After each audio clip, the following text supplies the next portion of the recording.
गांव में पुट्ठा नाम का एक कामचोर और आलसी व्यक्ति रहता था। उसके आलसीपन के व्यवहार से उसकी पत्नी शर्मीली उससे बहुत परेशान रहा करती थी। पुट्ठा दिन भर घर में पड़ा रहता। एक दिन पुट्ठा आराम से चारपाई पर लेटा हुआ था, तभी उसकी पत्नी शर्मीली खेतों में काम करके थकी हारी घर आई। पुट्ठा को आराम करता देख उसका गुस्सा सातवें आसमान पर पहुंच गया। शर्म तो आती नहीं है, दिन भर घर पर पड़े रहते हो, ये नहीं कि खेतों में अपनी पत्नी का हाथ बटा लिया करो। ये कैसी बातें करती हो शर्मिली तुम? है तुम तो जानती ही हो कि ये छोटे मोटे काम मेरे लिए नहीं बने, मैं कुछ बड़ा करने के लिए बना हूँ। हाँ हाँ, बड़े रणबीर कपूर बनते फिरते हो, छोटा सा काम तो होता नहीं है और बातें इतनी बड़ी बड़ी।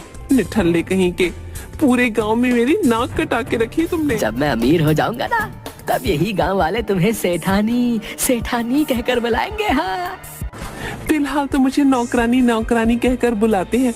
एक तो तुम कोई काम करते नहीं हो, ऊपर से गांव का ऐसा कोई भी व्यक्ति तुमने नहीं छोड़ा जिससे तुमने उधार ना लिया हो। मैं तो तुम्हारी उधारी देते देते तंग आ गई हूँ। बस मुझे तुम्हारी यही बात बहुत बुरी लगती है शर्मिली, हाँ, कि तुम आते ही पूरा घर सर पर उठा लेती हो।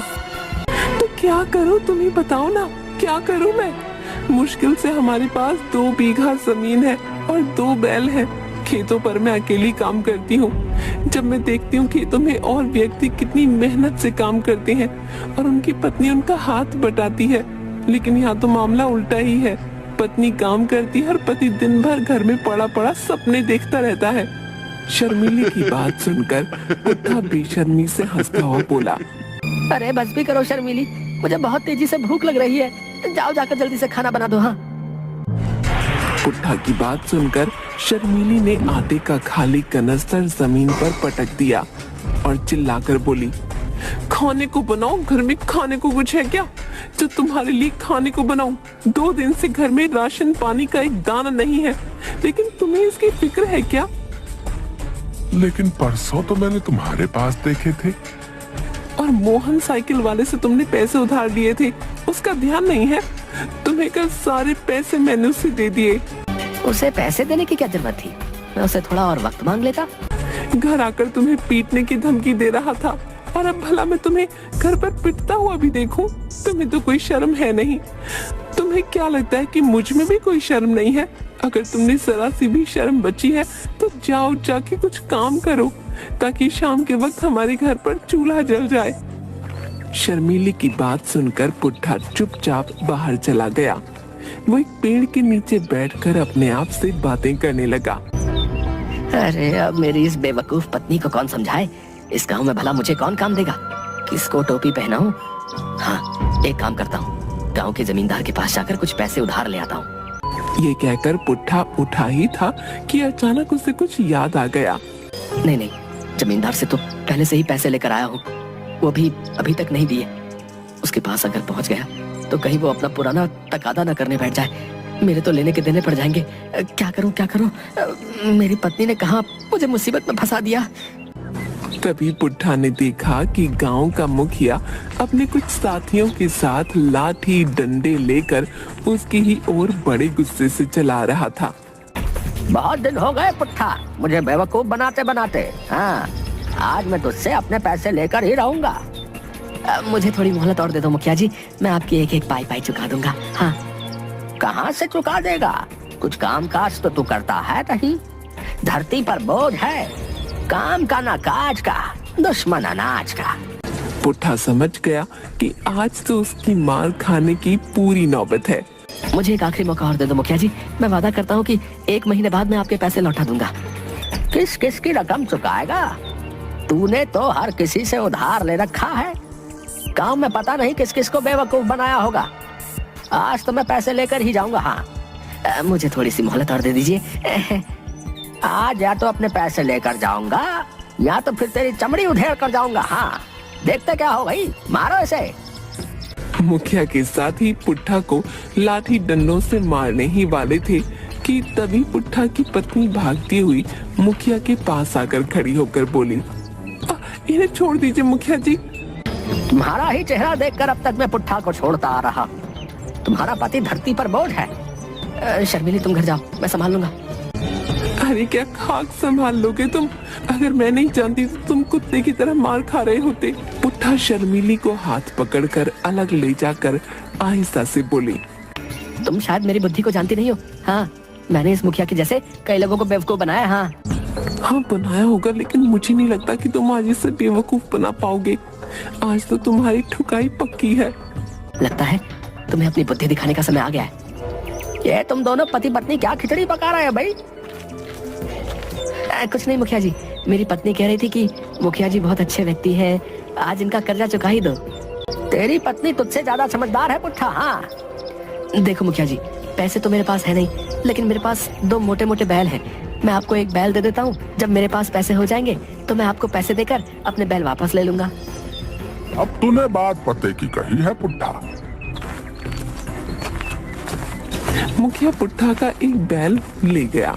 पुट्ठा ने खुश होकर शर्मिली से कहा, देखा अपने पति का दिमाग, एक बैल का मुखिया क्या करेगा बेवकूफ कहेगा। बेवकूफ वो नहीं तुम हो। अरे तुम एक बैल से क्या खेत जोत लोगे क्या? एक बैल हमारे किस काम का है? हे भगवान, मेरी तो किस्मत ही फूट गई। ऐसा निकम्मा और मूर्ख पति तूने मुझे क्यों दिया? ओहो, ये तो मैंने सोचा ही नहीं। अब क्या करूं? मुझे कोई मतलब नहीं है, मुझे मेरा बैल चाहिए। कोई बात नहीं, दूसरे बैल की जगह तुम काम करोगे।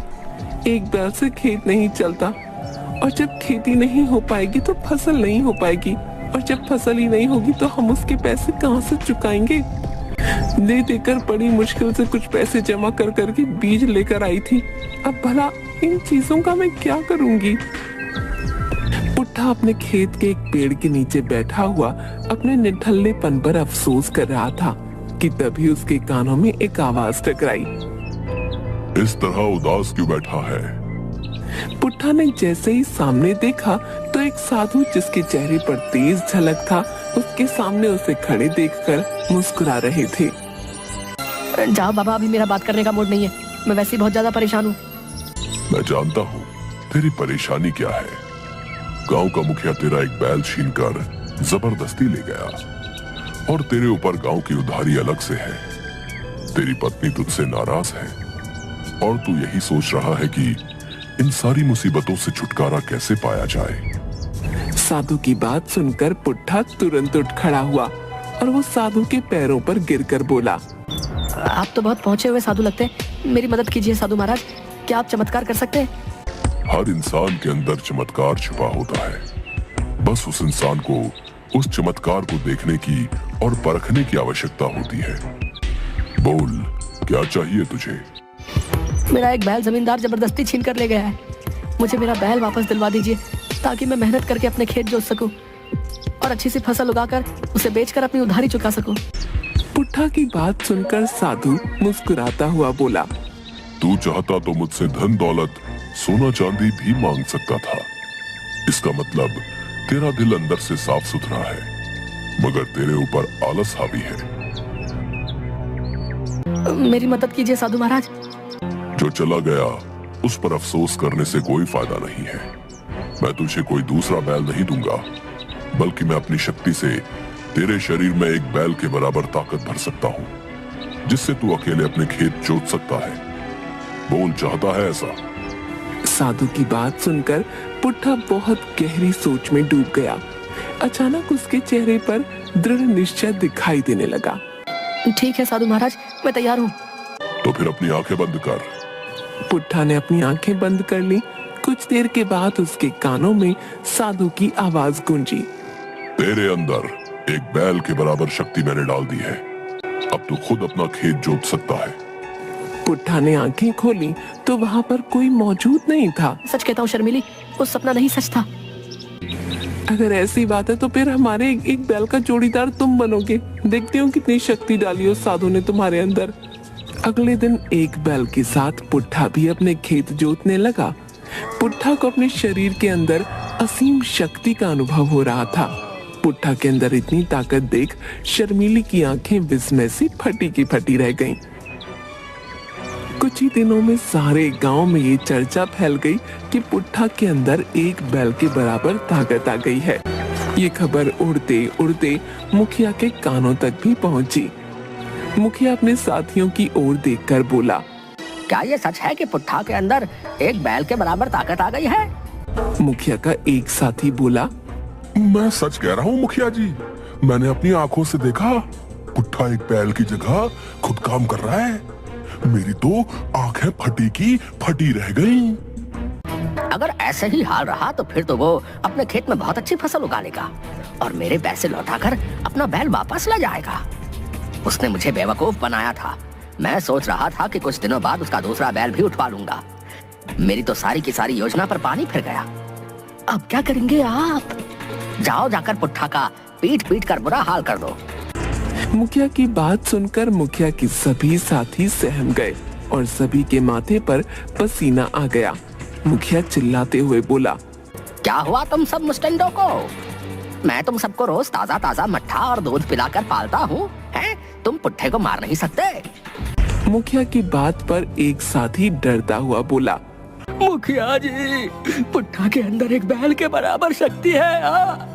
अंदाजा लगाइए, अगर हम में से कोई उसे पीटने के लिए गया तो हम उसका एक मुक्का बर्दाश्त नहीं कर पाएंगे। मेरी मानिए मुखिया जी, तो आप भी उसे पीटने का सपना छोड़ दीजिए। अब पुट्ठा वो पुट्ठा नहीं रहा। हाँ।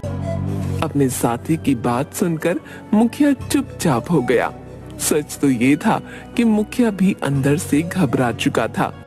कुछ ही महीनों में पुट्ठा की फसल बहुत अच्छी तैयार हो गई और उसकी फसल बहुत अच्छे दामों पर बिकी। पुट्ठा तुरंत पैसे लेकर मुखिया के पास गया। ये लीजिए मुखिया जी, अपने रुपए, और कृपया करके मेरा बैल वापस दे दीजिए। मुखिया ने डरते डरते पैसे लेकर पुट्ठा का बैल वापस कर दिया। पुट्ठा के घर पर अब खुशहाली आ गई। धीरे धीरे करके पुट्ठा ने सारे गांव वालों की उधारी चुका दी। लेकिन पुट्ठा अब रात में भी एक बैल के साथ मिलकर लगातार काम करने लगा। अब उसकी पत्नी उसके काम से परेशान हो गई। बस भी कीजिए, अब थोड़ा आराम तो कर लीजिए। नहीं, मेरे अंदर असीम शक्ति है, मैं नहीं रुक सकता। अरे लेकिन फसल तो कट चुकी है, बीज अभी बोए नहीं है, खाली जमीन पर हल क्यों चला रहे हो? क्या? कोई बात नहीं, मैं दूसरे के खेत में जाकर हल चलाऊंगा।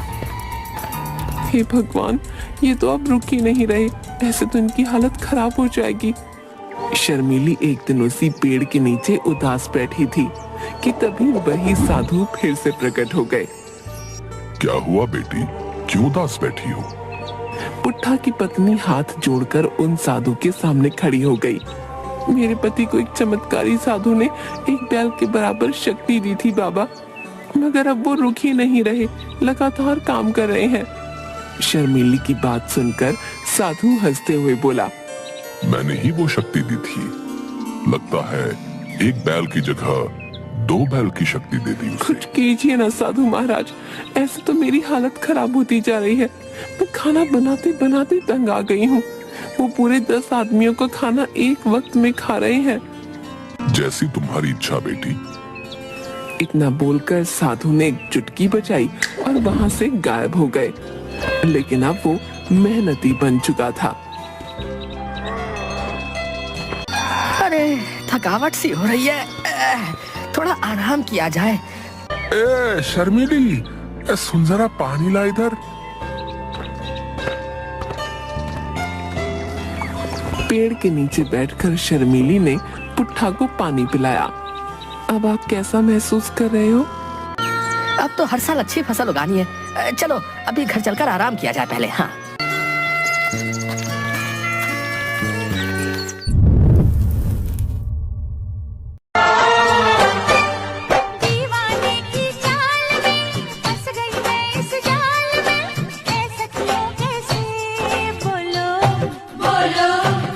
मुझ पे तो ऐ दिलरुबा तेरी सखियां भी फिदा, ये बोलेंगी क्या पूछो।